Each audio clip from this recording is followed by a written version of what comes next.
My parents think I'm dumb. I'm at dinner the other night. Mom looks over at my dad and goes, "You know what, honey? It looks like Aaron needs to get a little EXERCISE."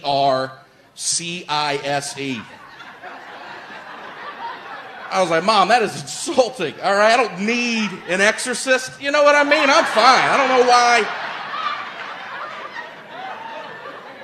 I'm fat. I'm not POSSESSE.